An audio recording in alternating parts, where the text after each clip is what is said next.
तर नितेश राणेंची मंत्रिमंडळातून हकालपट्टी करा या संदर्भातलं निवेदन राधाकृष्ण विखे पाटील यांना देण्यासाठी गेलेल्या छात्र भारतीय सेनेच्या अनिकेत घुले यांना मारहाण करण्यात आली आहे।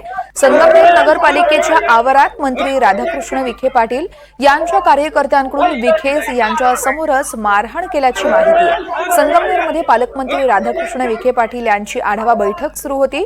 नगर परिषदेतून आढावा बैठक संपून बाहेर पडत असतानाच छात्र भारतीय सेनेचे अनिकेत घुले यांनी नितेश राणेंच्या विरोधात घोषणाबाजी करत त्यांच्या हकालपट्टीची मागणी करत असताना त्यांनाही मारहाण झाली।